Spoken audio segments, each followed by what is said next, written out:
Having made her debut in Borderlands 1, Patricia Tannis has very quickly become one of the most important and relevant characters to the universe as a whole. Since she's been around for so long, she's been the subject of several retcons regarding her story and motivation. So I'll try my best to explain where things branch off and have since changed. While next to nothing is known about her childhood and past before her involvement on Pandora, one of the very few details she tells us about her parents were that they were blue-collar isotope designers. My parents were blue-collar isotope designers, not a hyper-PhD between them. This, in and of itself, was a slight retcon, as in echologs found in the first game, Tannis says how her mother held no interest in science. A detail important to Tannis is that she's actually autistic, suffering from Asperger's. In her case, this causes her to have difficulty with social cues, being incredibly awkward and inappropriate in what she says at times. She also suffers from a lack of empathy. Emotions don't quite affect her the same as everyone else, hardly if at all. It's hard to say if she even had a childhood to begin with, as she states that she's never met a child. These bandits naturally migrated to the training area like children to candy. Or so I've been told.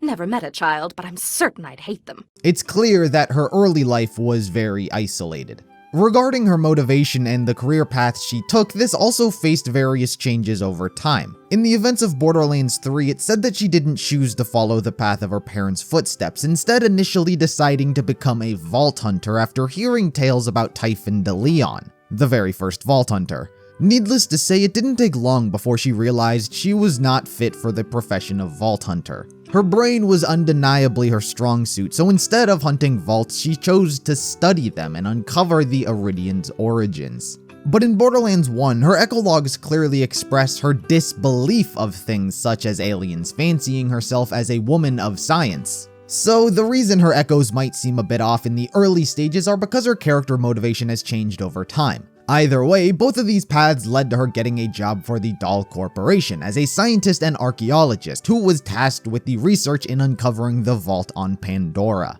She, alongside a group of researchers, were all sent down to the planet during its winter cycle, meaning the harsh dangers of the flora and fauna were hibernating. The research commenced studying a nearby dig site. Patricia Tannis, Dahl Scientific Advisor, Day 1 on planet Pandora. I have been assigned to this sector by my superiors to find evidence of abandoned alien technology, similar to that found by our competitor, the Atlas Company, in the ruins on Prometheus. Technology that many believe made them the superpower they are now. This kind of find seems astronomically improbable on a rock like this, but my benefactors believe in it enough to waste my considerable talents. I've only been here for 3 hours, and I already believe this planet will be the death of me. Scientists do not chase myths and legends. Day 43 on Pandora. At least I believe it to be the 43rd day I've been here. The moonlight cycles are difficult to get used to. The planet rotation day is over 90 hours long. The people that inhabit this salted dust ball are as ignorant as I've seen in this galaxy. When I attach scientific inquiry to something like the vault, I'm greeted with silly nursery rhymes and slack-jawed soliloquy about a man who knew a man who knew a man. They drift off into a stupor where I half imagine they're drunk or brain damaged and are unaware of my continued presence. If I believed in hell, I would contemplate how it compared to Pandora. Ironically, such a belief would align me with these Neanderthals. Eventually, the winter slowly began to come to an end and the animals came out searching for food. Her research team suffered many casualties from this. This is the 76th day. I was woken up, hoping I was having a reoccurring nightmare. We spent more than 36 hours earlier today relocating our campsite closer to our dig site, only to be ambushed by local wildlife that's hungry coming out of hibernation. Half of my staff was eaten alive, or killed by skags. I survived by hiding under a colleague of mine who was being devoured on top of me. His name was Carl. My emotions are deadened, and I grieve for none of them. In point of fact, the only emotion I felt was that of joy. I felt joy because his chair was always more comfortable than mine. I took his chair, and then I noticed the emissive glow on the rocks at the dig site. Despite this, the research began to yield results as they had found evidence of the Iridians. But still, eventually Tannis would be the only researcher left of her team. Day 119.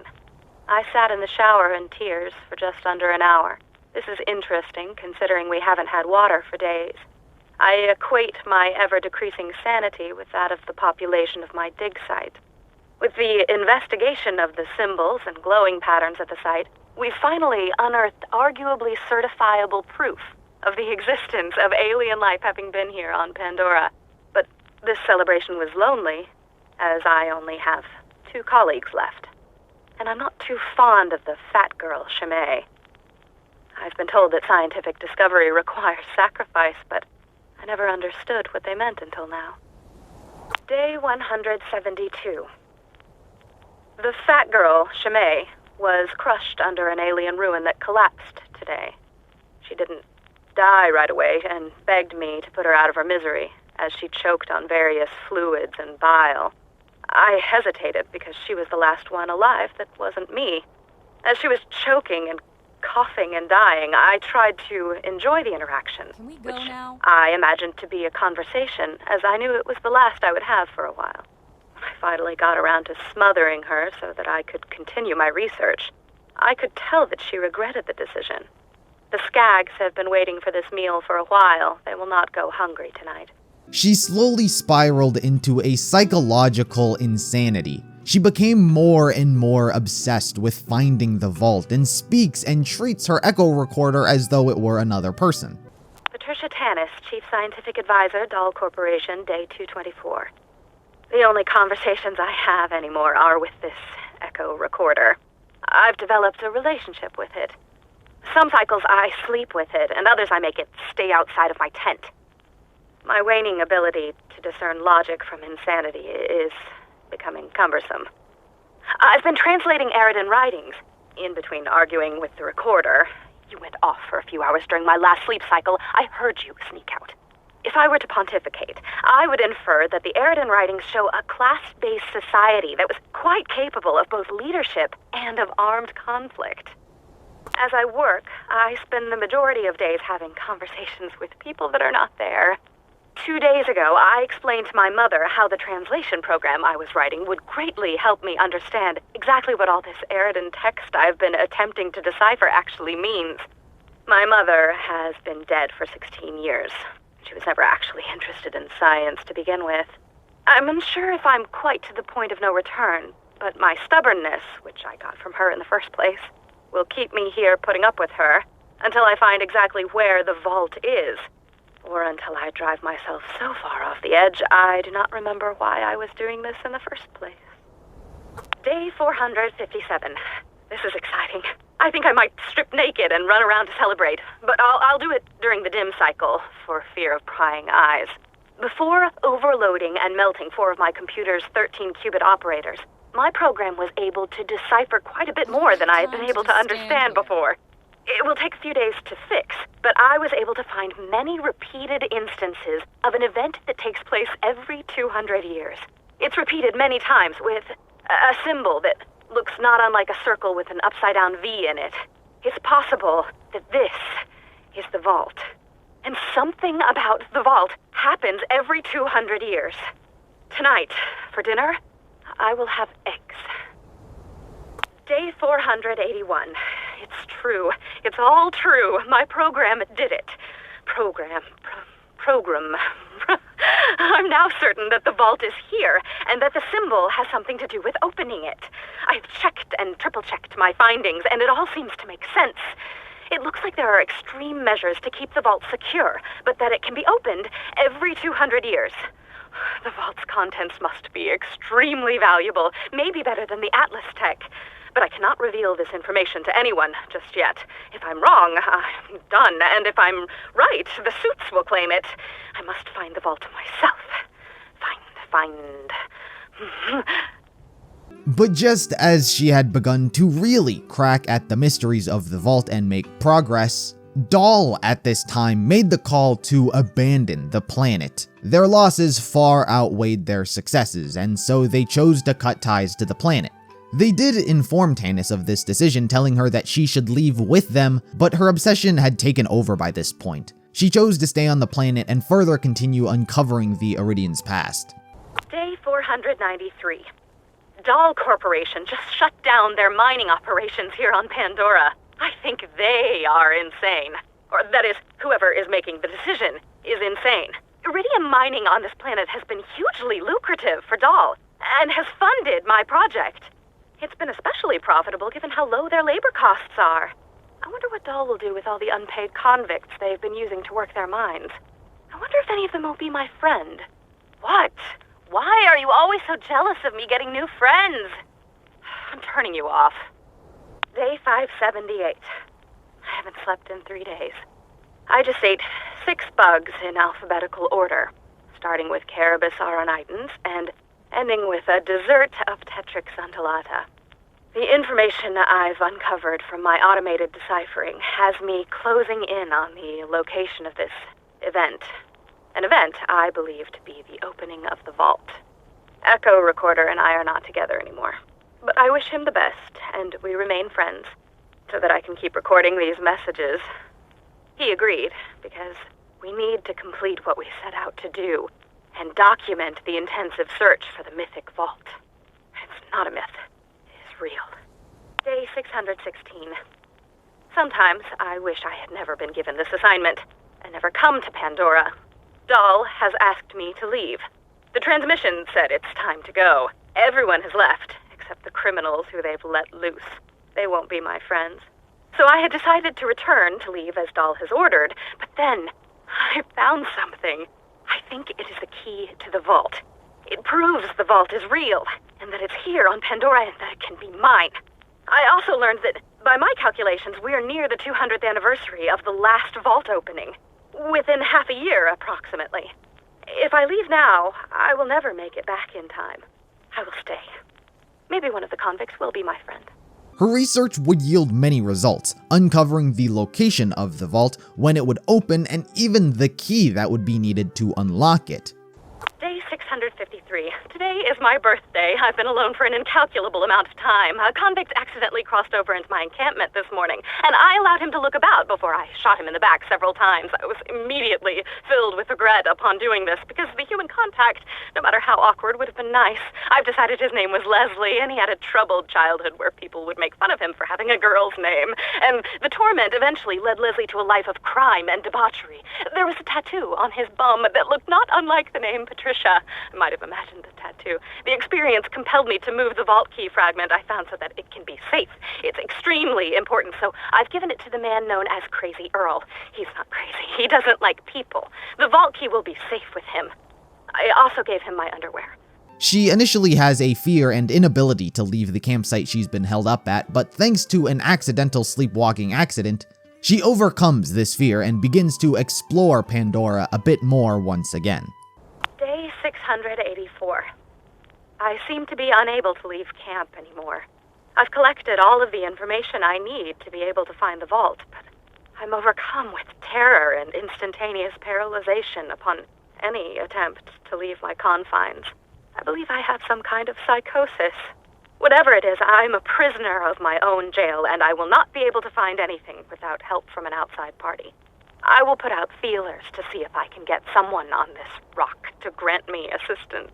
Perhaps I can send an off-world message to attract some vault hunters. Some company would be lovely. Day 718. I woke up outside the camp today. I don't know how I got outside, but I seem to have overcome my inability to leave. This will be my last recording before I scatter the echo recordings as far as I can. My echo recorder has clearly gone crazy, and if I'm not careful, I too might go insane. I will come back and resume my research when I have rid myself of this two-timing recorder. This is Patricia Tannis, signing out.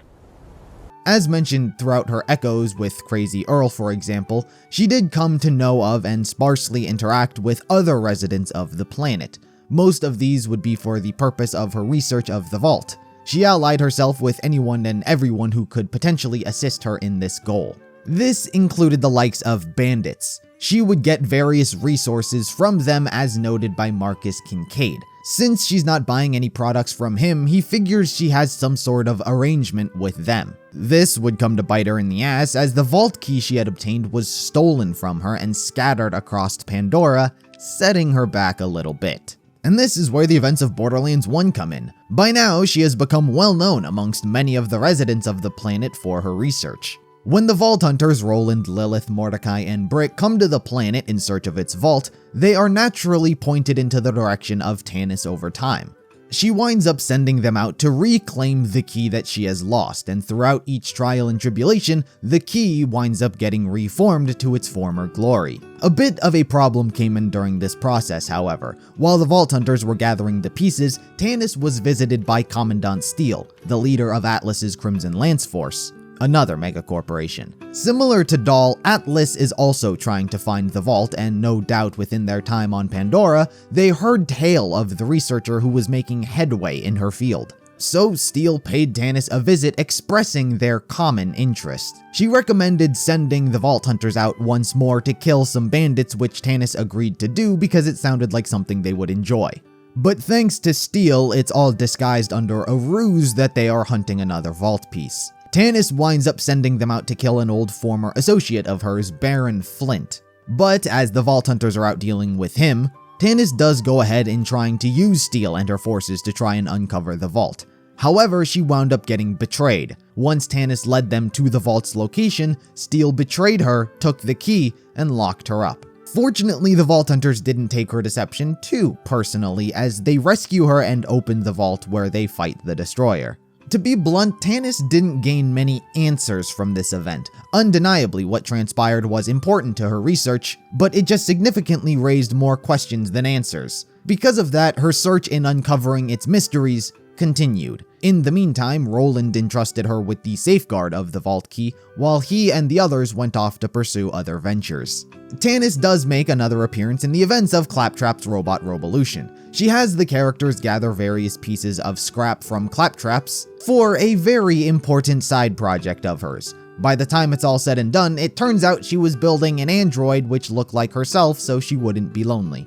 In the meantime, Tannis would have a whole new mystery to solve, as the opening of the vault led to iridium breaking through to the planet's surface. So she worked to understand its connection to everything. Also developing were her social skills. Despite her interactions with the Vault Hunters, her social inabilities still failed to go anywhere. She continued making friends with various other inanimate objects, including some very important ceiling chairs. Fast forward in time, and eventually Handsome Jack comes down to the planet seeking to awaken the warrior and rid the planet of its bandits. Since Jack was secretly orchestrating and observing the events of the first game, he knew full well of Tannis and the vault key, and so considering he needs it for the warrior, he seeks her out. Initially, Tannis was incredibly resilient to Jack's attempts at taking the key. She was tortured not only physically, but emotionally as well. She was tied up, stabbed, and forced to watch her ceiling chairs suffer the same fate as well. I should discuss the scroll-elephant in the room. The reason for my relocation was an elongated and systematically unpleasant torture at the hands of Jack's cronies. Roland and his well-defined pectoral muscles were kind enough to entrust the vault key with me after the awakening of the Destroyer, not to be confused with the Warrior. Seriously, those sound nothing alike. Oh, right, torture. I asked nicely on several occasions to take proper precautions against bacteria on the instruments, but it fell upon idiotic ears. As they cut into my flesh over and over, I would fade in and out of consciousness and whisper to the ceiling chairs that it was going to be okay. Clork was afraid at first. His 4 legs trembled against the cold ceiling. But he knew he had to be strong for me. Then they went to work on his brother, Philippe. Philippe was so brave. He was so brave for me when the rotary saws began to ply his legs from his body. Clork cried out for his brother, even when one of the torturers inadvertently sat on him and muffled his cries.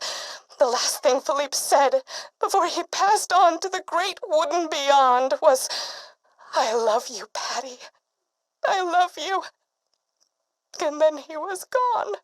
The vault key was inevitably taken from her, and for her own safety, Roland forced her to move to Sanctuary, where she would be safe. She is most uncomfortable here, as her social skills had yet to improve, but she did swear revenge on Jack for what he did to her. It's lonely here in Sanctuary. Sure, Clork prattles around on the ceiling, but it's hardly the same. Jack has taken so much from me. Jack has taken the only happiness I've ever had in his asinine quest for the warrior and more power.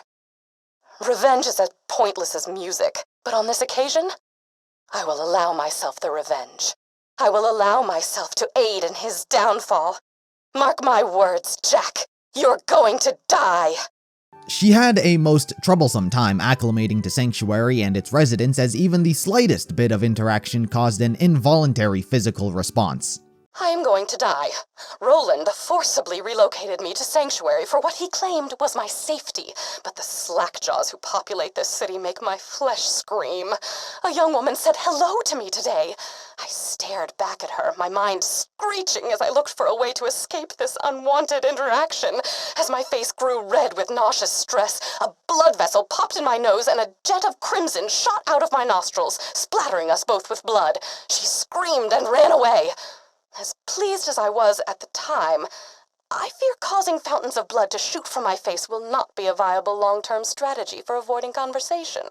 Despite her new life, she couldn't stop her research. The mystery of what Jack was doing haunted her thoughts, and it was vital in helping the Crimson Raiders in their efforts against him. Her hypotheses slowly but surely began yielding results. The same questions occurred to me today as I was pinning a disemboweled skag to my front door to dissuade others from approaching it. What does Jack want with the vault key? Was the key simply charging the entire time I possessed it, before Jack crowbarred it from my bloody hands? Was it waiting to unleash its alien powers on Pandora, to make Iridium appear from the very ground? Was it preparing itself to unlock even more alien ruins? I will delve deeper into this question after I soundproof the walls of my home, that I may be spared the incessant laughter and joviality of Sanctuary's citizens. I have uncovered legends of an ancient alien warrior. The legends tell of a magical key that can bring it back to life. If my hypotheses are correct, which they always are, the legends may be speaking of the vault key. Also, a young man told me I was pretty on my way back from the grocer's. My reaction was surprisingly tame. I only spent the next 3 hours dry heaving into a bucket. Over time, something unexpected happened to Tannis, as despite everything she's been through and is comfortable with, she feels alright with Roland and the others. She's still not completely overcome her social inability, but it's progress, and she feels comfortable enough to stay in Sanctuary helping out. Yesterday, I had a conversation with another human being. Granted, it was only a conversation inasmuch as my grunts of social terror could be taken as human speech, but Roland did not seem to mind. He asked me why Jack hasn't revived the warrior yet, if he has the key. I conveyed that the key needed to be charged by Iridium, hence Jack's mining operations. He nodded and silently wiped the streams of my saliva from his face. I returned home, confused not only at his lack of disgust toward my behavior, but my lack of disgust toward him. For the first time, I felt as if I could actually live in Sanctuary. For the first time, I feel as if I might be okay.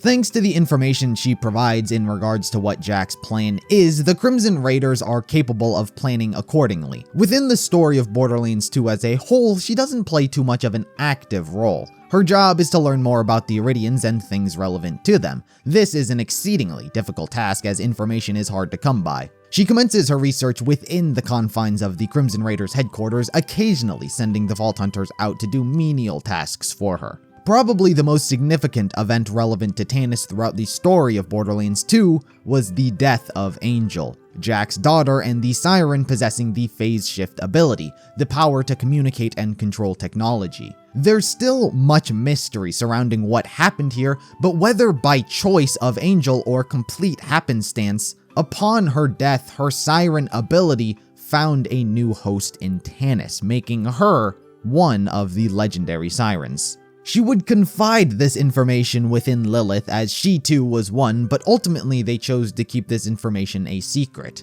Both of these two would also have involvement in creating Digistruct Peak, a training facility for the Crimson Raiders. Amongst Tannis' knowledge involves the installation of Digistruct technology, but for the most part her involvement in this was its creation and color commentary throughout. Within the 7-year time span between the events of Borderlands 2 and 3, much of her time and effort would get shifted from Iridian research to that of her siren powers. Without the constant uncovering of vaults, there's only so much she can do, but now that she's in control of her own power, she can perform various tests and analysis for the sake of her and the other sirens. She tested her powers underneath an old doll mining installation, primarily on various bandits and psychos across Pandora, particularly with the communication aspect. She would learn quite a bit, especially under the tutelage of Lilith, who was more than willing to help guide her with however little she knew. Fortunately, this, combined with having become acclimated to the Crimson Raiders and her social skills improving, she couldn't possibly separate now. She stayed by Lilith's side as she took up leadership. And this is where the events of Borderlands 3 come in. The Crimson Raiders' hunt for vaults takes them to space, and alongside this comes more research for Tannis to gather. She plays a role not only in the Siren storyline for obvious reasons, secretly charging vault keys and the such, but also the Iridian storyline, as the two overlap. Per usual, much of her dialogue is left to her seemingly incoherent theoretical ramblings of the alien sirens and their connections to vaults and each other. She spends her time in her lab studying and documenting the various vault key pieces that are brought to her with her assistant Greb, a mechanical toothbrush. Thanks to her siren powers, she can communicate with them. Not quite in the sense of conversation, though she does physically speak to them, but more in a way that she can feel what they're feeling and translate that in her own way. She learns plenty of their connection to each other, how they work, and what they can do. The Vault Hunters mainly just provide her with the pieces while she does her own thing. She does end up getting pulled into danger when, after the vault on Eden 6 is opened, she is kidnapped by Troy Calypso and given to the duo of Pain and Terror so they can kill her for their audience. She finds herself in too much of a pickle to allow someone else to save her, and so she is forced to use her siren powers to reveal to everyone that she is a siren. When she really changes her tone is when they uncover the whereabouts of Typhon de Leon on Necrotafeo, the Vault Hunter who initially inspired her on her journey. She is ecstatic to meet him and even flirts with him a bit. Ultimately, it doesn't lead to much, but she does get the opportunity to work with him, which is invaluable in and of itself for her. This, of course, is short-lived, as he ends up getting killed. And while it's not in echolog form, Tannis did express her feelings towards his death in her journal, which says, "I regret that I was not able to speak with him more, to tell him how much he inspired me, how much, whether he meant it or not, he inspired all of us, all of this. I sometimes wish I had an easier time speaking to people. On the rare occasion I have a feeling I'd like to share, speaking is often the most efficient means of transference. The tricky thing about feelings is, they're fleeting. By the time you need to share them, all too often, they're already gone. I guess it's the same with people." A rare look into the emotional side of Tannis. The Vault Hunters would go on to stop Tyreen and save Pandora, but as for Tannis, she returns to her research. One side mission she sends the characters on is to uncover Angel's past, more specifically her siren ability to imbue memories into objects. Anyway, after the events of Borderlands 3, one of the various categories of research she feels like dipping her foot in is the likes of psychos. She enlists Krieg to serve as a test subject so she can get a look into his mind and potentially find out what makes a psycho a psycho. This all, of course, takes place in the fantastic Fustercluck DLC, but by the end of it, the results are mostly inconclusive. And yet again, just another minor stepping stone to a greater picture. But for now, that does it for the history of Patricia Tannis. Definitely a long one, but arguably single-handedly one of the, if not the most important character we've gotten in terms of deeper lore and story regarding Iridians and Sirens now. She's definitely a peculiar one, but one I find incredibly relatable. If there are any other characters you'd like to see me do the history of, then be sure to let me know in the comments below, and until next time, I'll see you in the next video.